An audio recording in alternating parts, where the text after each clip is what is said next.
The United States has controversially flown two batches of deportees to Africa. Most of them are not Africans. The first batch landed in South Sudan in The United States says it has sent 5 immigrants to the small African nation of Eswatini in an expansion of the Trump administration's third country deportation program. A quiet kingdom in southern Africa suddenly finds itself at the center of an international storm. Eswatini, a small nation known for its mountains, sugar exports, and an absolute monarch, has become the landing spot for convicted criminals deported from the United States. This has triggered outrage, questions about sovereignty, and accusations that Africa is being turned into a dumping ground for dangerous offenders.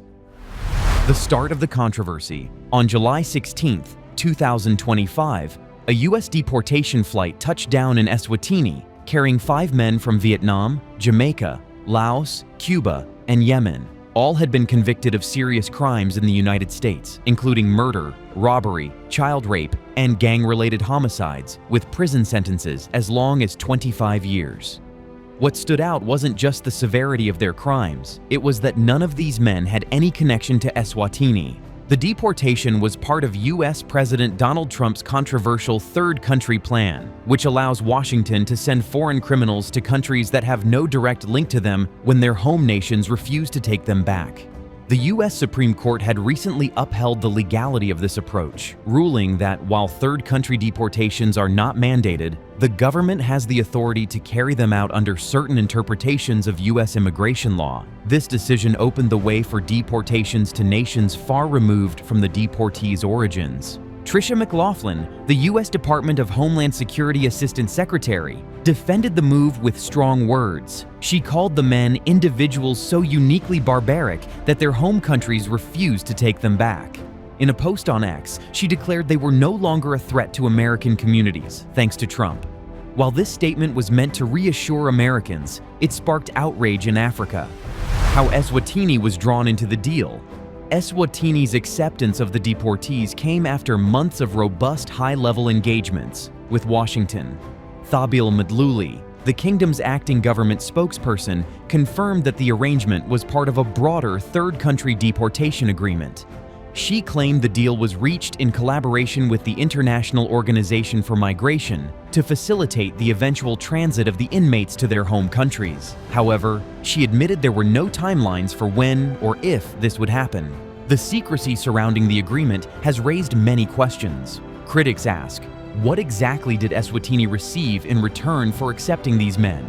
The government has not disclosed the terms, leading to speculation that the deal was influenced by promises of stronger ties with the United States or other political incentives.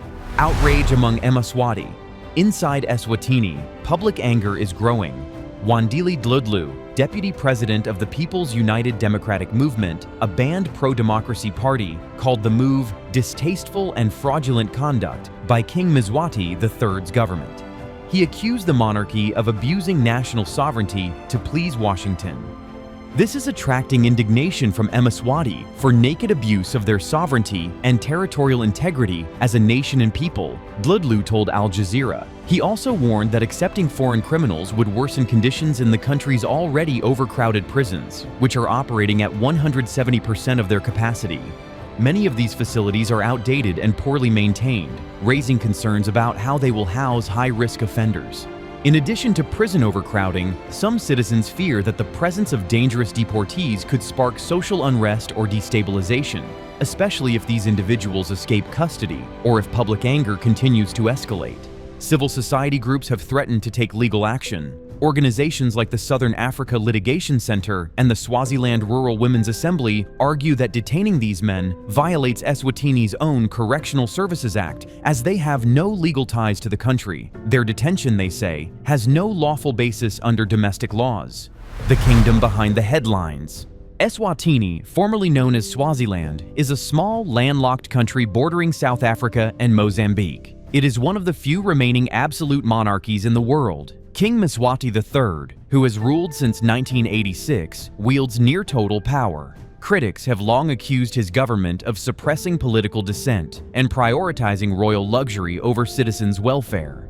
The economy is heavily reliant on agriculture, small-scale manufacturing, and sugar exports. In 2023, sugar and related products brought in around $477 million, accounting for about 23% of total exports. Yet, despite its resources, poverty remains widespread, with more than half of the 1.2 million population living on less than $4 a day.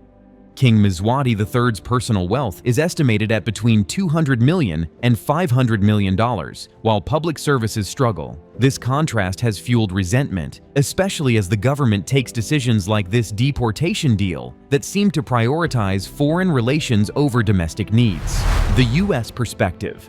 From Washington's standpoint, this is about protecting American communities. Trump campaigned on mass deportations, making them central to his political platform. After his re-election in 2024, his administration aggressively pursued new agreements to remove foreign criminals who have completed their sentences or cannot be legally held in the U.S. Tom Homan, Trump's border czar, summed up the approach. If there is a significant public threat or national security threat, they're not walking the streets of this country. We'll find a third safe nation to send them to, and we're doing it. This tough stance plays well with Trump's supporters, but it leaves African nations carrying the burden. Deals with other African nations. Eswatini is not the only African country involved. Earlier in July, the U.S. deported 8 convicted criminals to conflict-torn South Sudan, describing them as uniquely barbaric monsters. This move raised immediate concerns about the safety of deportees in a country plagued by instability. Trump is also negotiating similar deals with other nations. On July 9, 2025, he hosted leaders from Liberia, Senegal, Guinea-Bissau, Mauritania, and Gabon at the White House.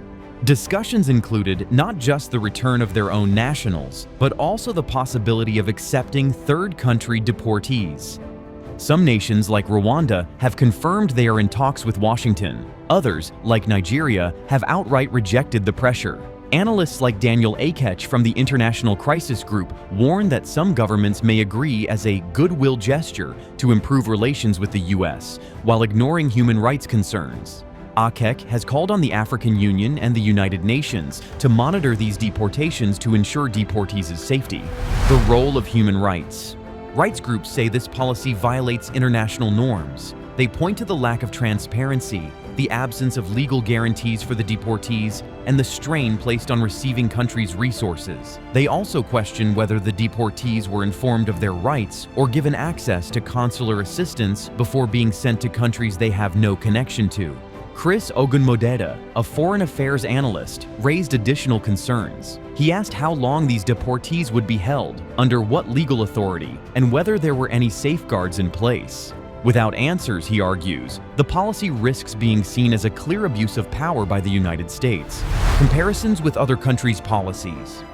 The idea of third-country deportation is not unique to the U.S. The United Kingdom tried it in 2022 with its controversial Rwanda plan, offering $497 million in development funding over 5 years in exchange for relocating asylum seekers there. However, the UK Supreme Court ruled the plan unlawful in 2023, citing Rwanda's poor asylum system and human rights issues. The government then passed the Safety of Rwanda Act in 2024, but the deal was scrapped when Labour leader Keir Starmer came to power in July 2024.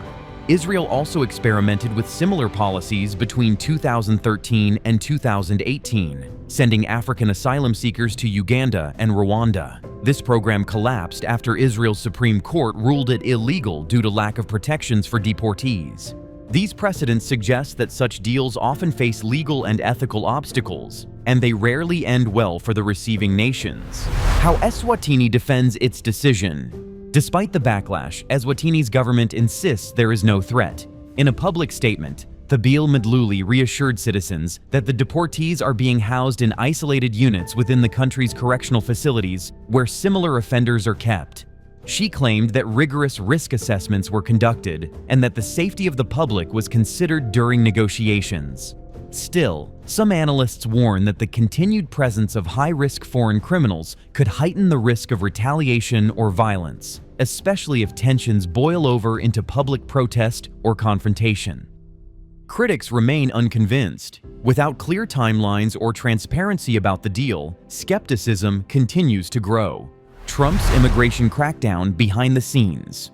While African nations are grappling with the fallout of third-country deportations, the roots of the controversy lie in the dramatic changes within the U.S. immigration system since Donald Trump returned to the White House.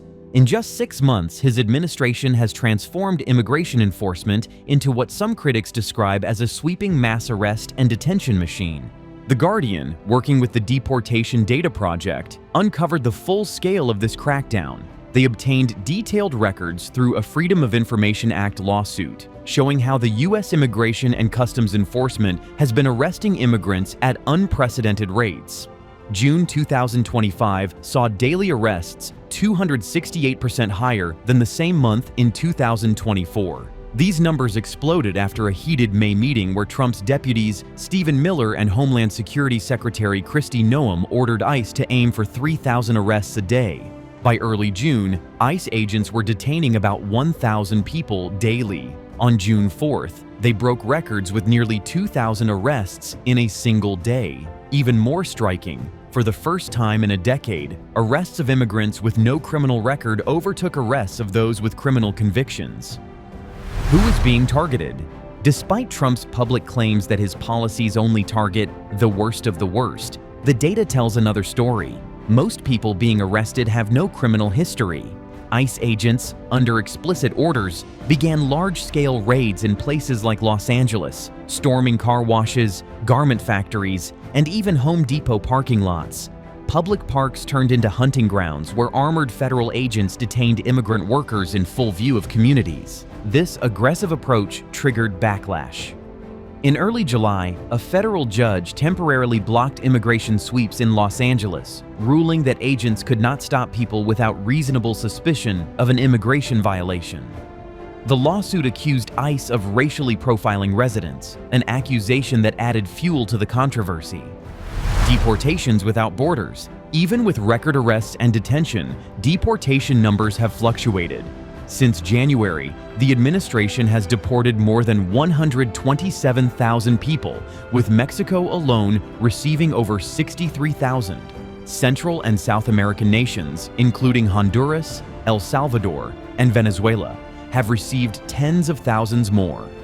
Temporary protections for migrants from these countries have been terminated, leaving them vulnerable to immediate removal.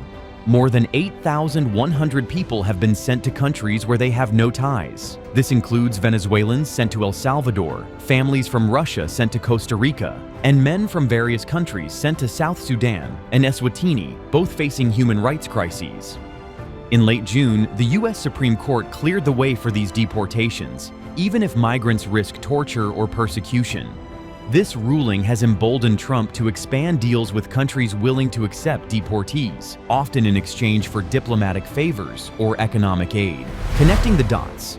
The picture becomes clearer when you connect these pieces. Mass arrests at home, overcrowded detention centers, billions in expansion funds, and deals to ship deportees to nations with fewer resources. For Trump, this strategy showcases power and control. For countries like Eswatini, it's a new burden that raises questions about sovereignty and human rights. This context is crucial to understanding why activists and African leaders are speaking out. The deportations to Eswatini are not isolated events. They are part of a broader shift in U.S. immigration policy, one that prioritizes speed and spectacle over fairness and human dignity. So, are African countries being used as a dumping ground for U.S. deportees? The facts suggest that many African nations are under pressure to accept deals that benefit Washington while leaving them with legal, social, and security challenges. For citizens of countries like Eswatini, this is more than a policy debate. It's about their sovereignty, their safety, and their future. The story doesn't end here. As the Trump administration continues to push third-country deportation deals, more nations will face the same dilemma.